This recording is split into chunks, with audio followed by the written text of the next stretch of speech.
작년도 3월 연합평가 23번. 다음 글의 주제로 가장 적절한 것은 수업을 시작합니다. 문제 다 풀어봤죠? 어땠어요? 괜찮았어요? 나쁘지 않았어요, 이 정도. 과연 이제 주제는 어디 부분에 나왔는지.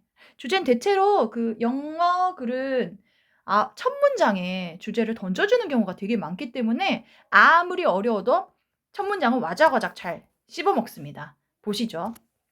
Before the modern scientific era. era는 뭐야? times, 시대야, 시대. modern은 근대, 현대라고 우리가 알고 있잖아. 근데 여기서는 현대 과학 이전에 근대가 조금 더 글의 배경으로 봤을 때 어울리겠더라고. 예를 들면 근대 과학이 태동한 거를 갈릴레오의 지동설? 왜? 그럼에도 불구하고 지구는 돈다라고 했던 결국 처형을 당할 수밖에 없었던. 왜? 그전에는 다 신이 세상을 지배하기 때문에 지구는 평평한 거야. 끝이 있거든. 낭떠러지가 있어. 그래서 심판을 받게 된다고. 그런 시대에 갈릴레오가 지구는 둥글다고 했지. 근데 이제 그때부터 자꾸 이제 또 여러 과학이 발전하면서 르네상스가 태동을 하지. 그러니까 신의 어떤 지위랄까? 이게 좀 줄어들고 인간이 좀 더 부각이 된 게 예술면에서 그게 르네상스지 않습니까? 요런 어떤 배경 지식을 갖고 있으면요. 이 글이 좀 더 쉽게 다가옵니다. 근대 과학 전에 creativity, 창의성은 그럼 이 글에 소재 나온 것 같지 않아? 주어는 소재야. 그럴 확률이 굉장히 높아. 너무 쌤이 좀 앞서갔나요? 좀 더 읽어보시죠. Creativity was attributed to a superhuman force. 여기까지 봅시다. 근대 과학 시대 이전에는, 근대 과학 시대, 16세기 전으로 볼게요. 이전에는 16세기인지는 모르겠지만 여하튼 창의성이 be attributed to, 여겨지다란 뜻이고요. 위에 써놨습니다. attribute A to B, A를 B 때문이라 여기다. 수동태 이 버전이죠. 창의성은 슈퍼휴먼, 인간을 넘어서 초인적인 힘으로 여겨졌대. 우리 지금 창의성이라 하면은 창의적인 생각, 새로운 생각, 내 안에서 생기는 생각이잖아. 그렇게 생각하잖아.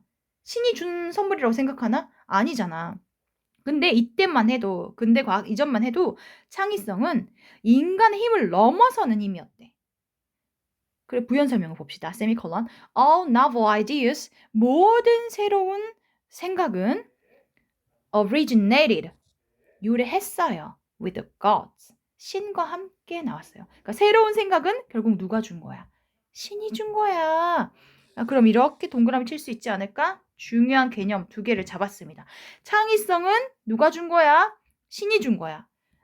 그럼 이 첫 문장에서 글쓴이가 말하고자 하려는 바가 나온 것 같은데? 자, 그러면은 글의 주제에 뭐가 꼭 들어가야겠어? 창의성 얘기가 나와야겠고, 신 얘기 나와야 되지 않겠어? 요렇게 따져보면은 아마 답이 과감하게 나와버릴걸.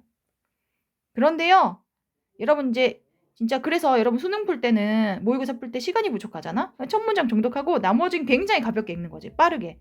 근데 우리는 또 이게 우리 내신에 포함되기 때문에 이 문제 그대로 안 나오잖아요? 다른 문제로 바뀌기 때문에 꼼꼼하게 읽습니다. After all, 결국 how could a person create something that did not exist?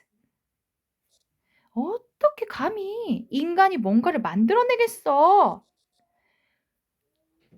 Before the divine act of creation, 신성한 창조의 행위 이전에 존재하지도 않았던 것을 어떻게 감히 인간이 만들어내겠어? 인간이 무슨 힘이 있다고 신의 어떤 신성한 행동 없이 뭔가를 만들어내겠어. 그러니까 creativity, 창의성이라는 것은 기존의 어떤 무에서 유를 창조하는 거잖아. 근데 완전히 새로운 것, 창조를 하는 것은 여러분 창세기라든지 성경이 지배적이었던 이 과거의 시절에, 지금도 물론 종교는 굉장히 절대적입니다만, 인간을 누가 창조했죠? 성경에 따르면 모든 코란이든지 뭐든지 다 찾아보세요. 기원은 다 똑같습니다. 신이 창조했어요. 근데 우리가 많이 알고 있는 기독교에 버전의 신이 어떻게 인간을 창조했는지를 보면 남자를 먼저 만들잖아요. 뭐로 만들어? 흙에서 만들어. 흙에서 빚었어. 여자는 어떻게 만듭니까? 남자의 갈빗대 하나를 빼다가 만들어. 지금 이게 우리 사회에서는 우리 삶에서는 별로 통용되지 않는 말일 수도 있겠습니다만 또 종교를 믿는 친구들은 또 그게 이제 뭐랄까요? 약간 비유적인 표현이라고 또 생각을 합니다. 네, 선생님도 이제 종교를 갖고 있기 때문에 이걸 문자 고지고대로 받아들이진 않습니다만 여하튼 뻘소리 좀 벗어났네요. 여하튼 이 문장을 보시면 이 말 자체는 어렵지 않아요. 이 신이 인간보다 위에 있다고 생각을 한 거지. 그래서 뭔가 창조의 신성한 행위 전에 뭐가 있었겠냐, 뭐가 새로운 걸 만들어냈겠냐라고 물어본다는 것은 결국은 신이 만들어냈다라는 답을 전제하고 있다고 보는 거겠죠. In fact, 사실 이 질문에 대한 이제 답을 주는 거죠. 이 다음 문장에서는요. The Latin meaning, 라틴은 이제 라틴어예요. of a verb, inspire. inspire라는 동사의 의미는 is to breathe into. 숨을 불어넣다라는 뜻이다. inspire 우리가 영감을 주다라고 알고 있잖아. 근데 이 단어의 원을 살펴보면 숨결을 불어넣다래. 자, 신이 인간을 만들 때 흙에 신의 입김을 불어넣어요. 그래서 인간이 창조가 된 거거든. 성경에 따르면. 근데 그 당시 사람들은 이걸 다 믿었잖아. 고지고대로. 근데 이 영감을 주는 거, inspire라는 것이 결국 창의적인 거, creativity의 어떤 원천이잖아. 영감이 생겨서 뭔가를 만들어낸 거잖아. 근데 이거 자체가 숨결을 불어넣다. 한마디로 신의 입김이 작용했다라는 거지. 근데 reflecting, 반영하는, 뭐를 반영해? The belief, 믿음을 반영하는 거야. 근데 어떤 믿음이냐면 that 이하라는 믿음. 이게 접속사 that입니다. creative inspiration, 창조적인 inspire의 명사형이죠. 영감은 was similar to the moment in creation. 선생님 방금 설명한 얘기가 나왔죠? 순간과 같다. 무슨 순간? creation, 창조의 순간과 유사하더라. When God first breathed life into man. 신이 최초로 인간에게 생명을 불어넣었을 때의 그 창조의 순간과 유사하다라는 거죠. 창의력, 즉 영감, 창의적 영감이라는 것은 신이 인간을 창조할 때와 유사한 거다. 그러고 나서 또 부연 설명이 나와요. 이제 예시를 통해서 그 주장을 뒷받침하고 있거든요. 누구의 예시? 플라토. 누구냐면 플라톤이에요. 플라톤은 argued, 주장을 했어. 뭐라고 주장을 했냐? The poet, 시인을 생각해보자. 시인은 정말 새로운 언어를 창조하는 사람이잖아. 우리가 위대한 시인들의 시를 읽다 보면 철학이 있지 않니? 어떻게 이런 표현을 쓰지? 이렇게 느껴질 때가 있단 말이야. 시는 정말 크리에이티비티에 궁극이 있는 사람들인데 이 시인은 뭐라고 주장을 했냐면 플라톤에 따르면 was possessed by, 사로잡혔다. 여러분, possess는 소유하다라는 동사예요. 근데 be possessed by는 어디에 대해 사로잡히다라는 뜻이에요. 소유가 되었다는 거죠. by divine inspiration, 신성한 영감의 소유가 되었다. 즉 사로잡혀 있다라고 주장을 했대요. 신성한 영감을 그냥 지니고 있는 거야. and plotting, 이 플로팅은 또 뭐라고 썼냐? The art could only be beautiful. 예술은 이 뒤에 거 할 때만 아름답다. If it descended from God. 그 예술이라는 것이 이렇게 세모로 표시할까요? 같은 거니까요. 예술이 descended from, 어디로부터 내려올 때만, 신으로부터 내려올 때만 아름답다라고 썼대요. descend란 단어 어렵나요? 내려오다라는 뜻이에요. descendant는 후손으로 쓰입니다. 그러면 오르다라는 뜻 앞에 de 대신에 어만 붙여주세요. ascend는 오르다예요. 반의관계 단어들 알아두시면 좋겠죠? 그럼 여기까지 봤을 때 글쓴이가 말하려고 하는 게 뭐예요? 창의성, 시인이나 어떤 예술가나 이런 사람들은 다 그 창의력을 누가 주었다? Divine inspiration, 신성한 God, 신. 아, 신이 준 거구나. 이렇게 생각을 한 거지. 신이 숨결을 불어 넣어준 거구나. The artist's job. 예술가의 일은 was not to imitate nature. 자연을 모방하는 것이 아니라 나레이, 뭐비 구문 나왔네요. But rather는 이제 붙어 있는 거고요. 생략할 수도 있습니다. But rather to reveal the sacred and transcendent qualities of nature. 단어 좀 어려워요. 다 써놨으니까 여러분 정리해 주세요. 자연을 모방하는 것이 아니라 자연의 초월적인 특성, 신성하고도 초월적인 특성을 드러내는 것이었대. 즉, 예술가들은 신성함을 드러내고자 했대. 예술이라는 것이 그냥 자연을 있는 그대로 표현하는 게 아니야. 인체의 아름다움이나 이것 자체만을 인체가 아름답던 그렇지 않은 추함이든 이런 걸 있는 그대로 표현하는 게 아니라 뭔가 인체를 표현하더라도 그 안에 담겨 있는 신성함, 궁극의 아름다움, 뭐 신이 갖고 있을 것 같은 그런 특징들을 표현하는 것이었대.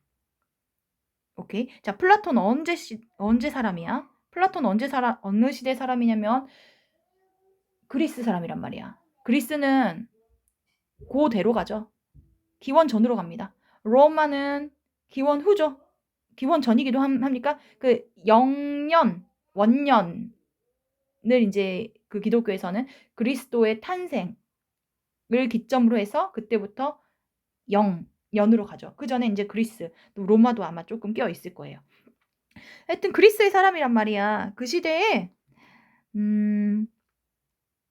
예술은 어땠냐 얘기를 하고 있는 거라고 볼 수 있어요. 그게 그때 뭐가 나왔냐면 황금 비율이 나왔거든.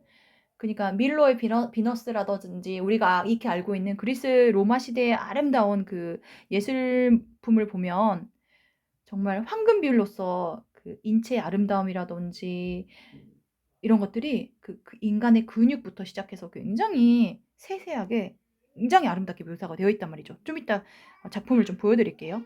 Art could only be a pale imitation of the perfection of the world of ideas. 예술은 단순히 pale, 창백한이란 뜻인데 둘이 붙어서 어설픈 흉내라고 해석을 해봅시다. 예술은 단순히 그 세상의 아이디어의 완벽함을 어설프게 흉내낸 것이다. 완벽한 세상을 그냥 단순히 흉내낸 것이다. Greek artist 여기 나오죠. 그리스의 예술가들은 did not blindly imitate 맹목적으로 blind는 눈이 안 보이는 이잖아요. 그래서 맹목적으로 모방하지 않았어요. What they saw in reality 실제, 현실이란 뜻이죠. 현실에서 그들이 본 것을 그냥 있는 그대로 모방하지 않았어요. Instead, 대신에 어떻게 했냐? They tried to represent. 표현하려고 노력했어요. 시도했어요. 무엇을 표현해? The pure, true forms of underlying reality. 순수하고 진정한 형태. 근데 어디에 있는? reality, 진실, 현실의 아래에 놓인. under plus lie거든요. lieing은 L-I-E, 놓다.